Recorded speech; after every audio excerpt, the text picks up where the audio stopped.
Hello everybody, and welcome to another Lo-Fi ASMR video.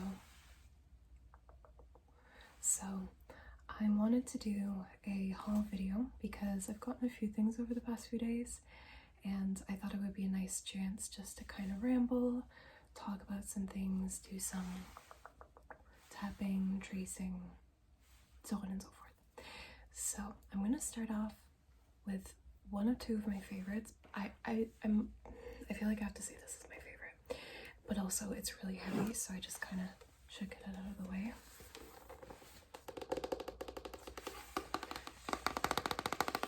This is the art and artifacts. Let me do some tracing.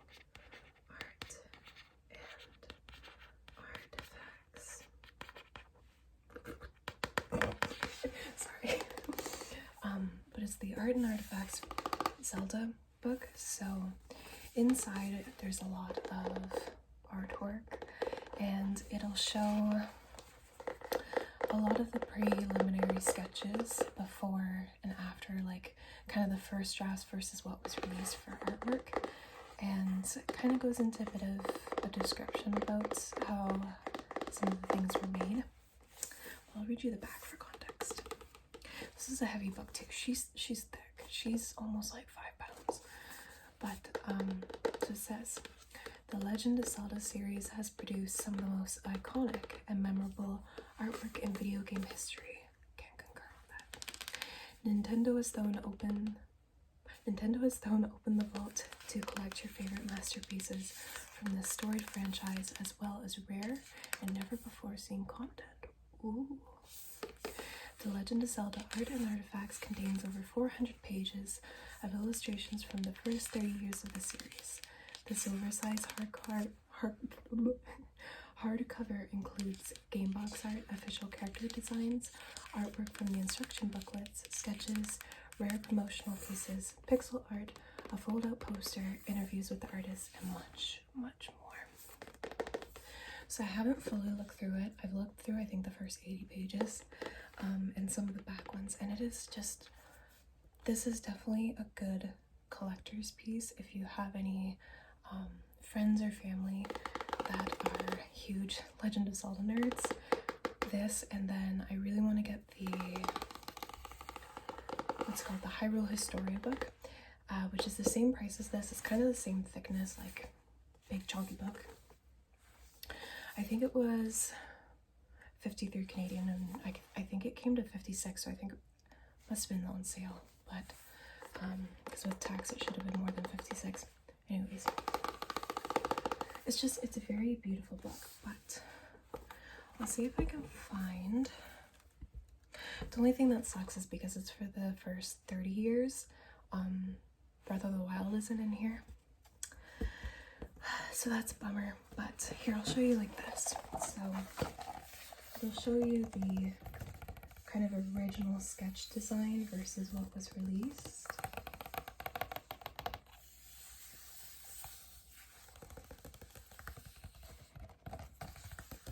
I really like page tapping. Obviously, this is from Majora's Mask. We can all agree that the moon from Majora's Mask is super creepy.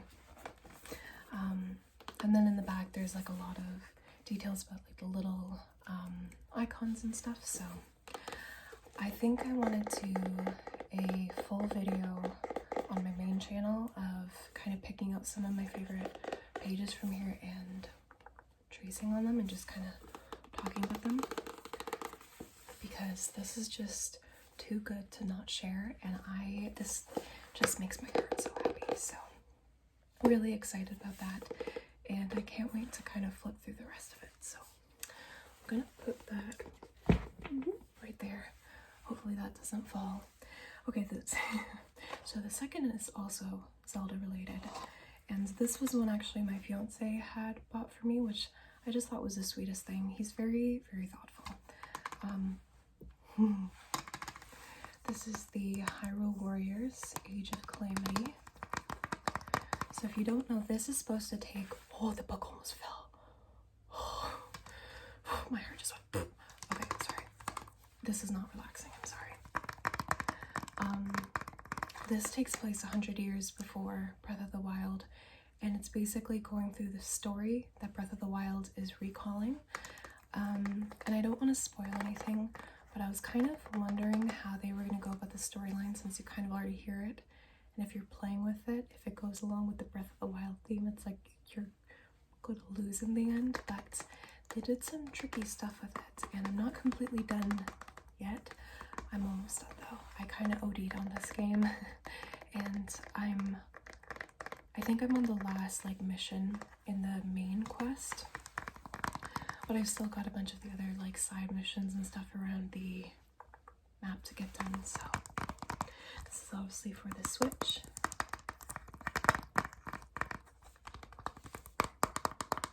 I really wish I could do like game playthroughs, and at some point I think I will, especially if I start streaming. I'd like to get a capture card.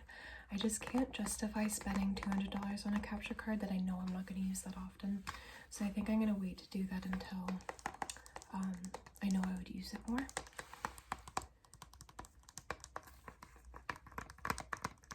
But I'm really excited because Skyward Sword is coming to the Switch. Is it July 12th? 12th? I hate that word. It's such a weird word to pronounce, 12th. And then there's a lot of really well-known game leakers online that have said that they think the second installment of Breath of the Wild is supposed to come out like during Christmas time. I really hope that's true, because I love Zelda so much, and I need my Zelda fix, and thankfully this is kind of giving me a bit of a Zelda fix in between games. So I will definitely be getting Skyward Sword when that comes out, and hopefully the second Breath of the Wild comes out soon, because I am eager to play that. So yeah. Okay, my nose is itchy. Let's do this first. Oh, you can see the camera.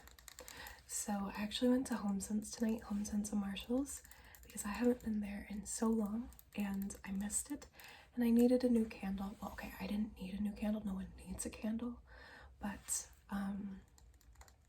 I only really have Christmas candles right now, and I do not want to burn Christmas candles during springtime, or what should be springtime in Canada, and so I wanted to get some more fresh scents. And I just kind of quickly, I really like the lid, it's like a wood, but I quickly popped over to HomeSense and Marshalls and picked a few things up, and this was one of them. And this is freshwater essential oils poured in Los Angeles, and I think this would be the brand, W&L, but this is a soy wax blend candle. Really like the lids. I usually do get my candles from Bath and Body Works, because I just feel like their candles burn really well compared to a lot of other places. But I thought I would try this because Bath and Body Works was already closed since it's a Sunday.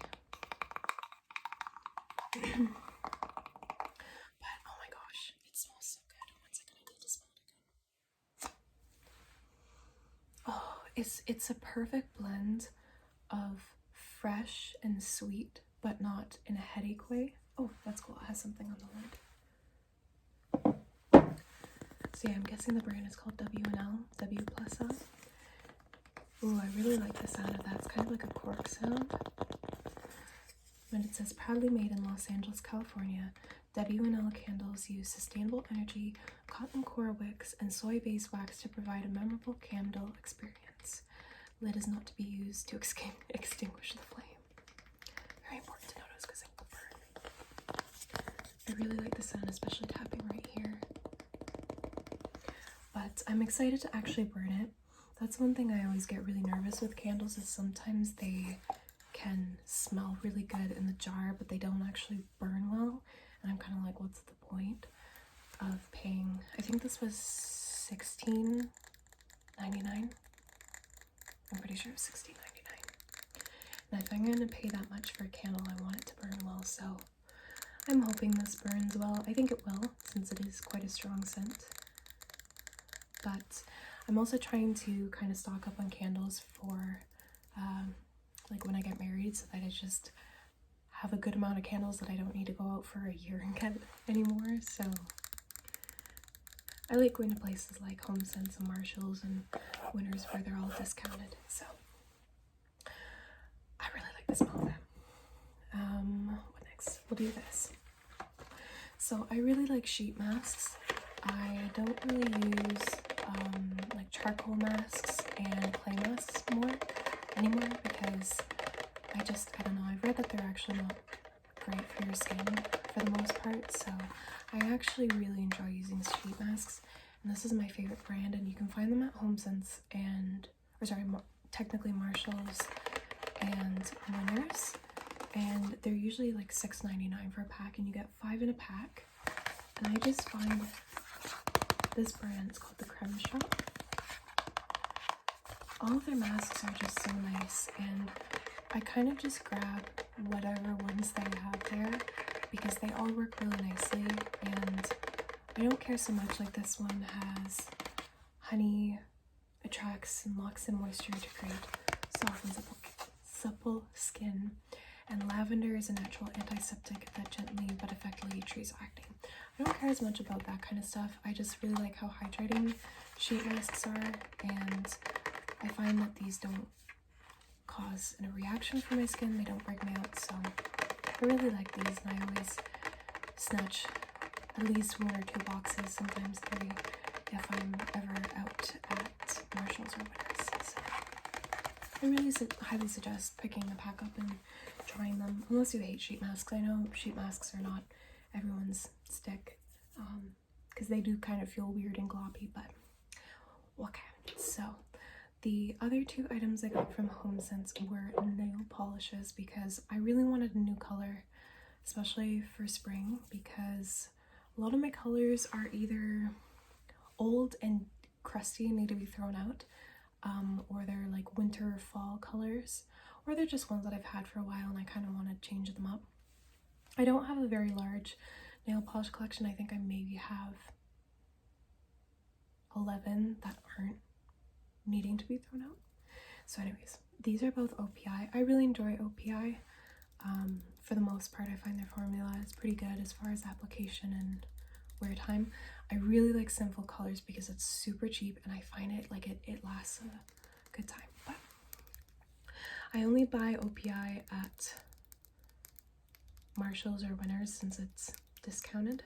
So I got this color, which is in the shade 7 Wonders of OPI 0305. I don't know if you'll be able to see that.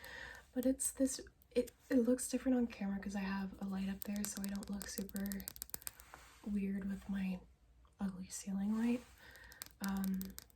But it's a mauve,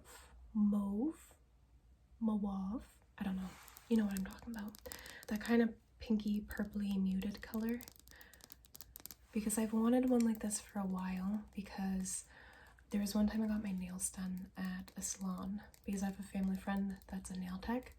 So every once in a while when I actually go and get my nails done, and I really like getting these kind of colors, but I've never owned one myself, so I was really happy to find one, especially by a brand that I like. So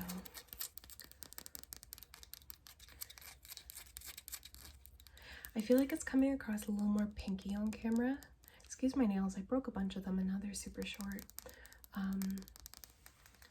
But it's a lot more like muted purple. And then the second color that I got is this super bright. Again, it's looking, I feel like it looks a little bit more reddy orange. It's definitely like a bright pink coral. And this is in the shade We Seafood and Eat It. Ha ha ha ha. That's funny. I tend to not really use bright colors on myself. I usually go for neutrals or like dark plum berry colors or whites. I really like white nail polish, or like a pinky white. But I feel like this is a really nice color for spring and summer, and it's a brave color for me, so I'm excited to try that. I'm not sure which I'm going to put on tonight. I feel like I'll probably play it safe and put this one on. Who knows, I might put this one on. either way, I'm just glad to have it. And I don't know, I find every once in a while I get really bored with the nail colors that I have, and I just like to get one or two just to freshen it up, and I don't know. I feel like some people might get what I'm saying. Okay, I think the last thing is this. I feel like I might watch this back and be like, shit, I forgot 2 things, but oh well. I love Ferrero Rochers. They're like the best creation ever on this earth. You cannot argue with me on that because you'd be wrong. But I really like Ferrero Rochers, and my fiance, I feel like I mention my fiance so often on my videos, on my main channel, on my Instagram, but I don't know, when you love someone so much that they should be part of your vocabulary. And I don't know, I feel like it might annoy some people, but I'm happy and I love him, and I'm going to talk about him, especially when he's really sweet and stuff like this. But anyways, he got me this because he knows that I love Ferrero Rochers, and we have a pet bunny named Gimli because he's a dwarf bunny, and so I named him aptly after Gimli the dwarf from Lord of the Rings. You couldn't tell from my shelf behind me that badly needs to be organized and is really messy right now. I'm really into nerdy stuff, so we had to name it Calamity. But anyways, I thought this was really cute, and I'm definitely going to be eating these tonight because I'm hungry and I need chocolate. And I think these are just the normal flavored. At first I thought these were mint, but it doesn't say anywhere that they're mint. And he knows me too well to not get mint because mint should not be chocolate. Mint, it tastes like eating toothpaste. I don't want to eat chocolate toothpaste, no. My mom really likes mint chocolate, but I don't know, it makes me violent. I hate it, so. But yeah, that I think is it. I think that's it. I don't think there's anything else. Like I said, this was a very small haul. I just wanted to show you a few things that I got, kind of ramble about them. I hope you enjoyed it. I don't know how relaxing this was, but I don't know. I like hearing people just blabber on. So yeah, if you guys have gotten anything new and interesting in the past bit, let me know, especially if it's like Zelda related or Lord of the Rings related or anything nerdy. I love all that stuff. So I think that's it, and I'm now being awkward about an outro, so I will see you guys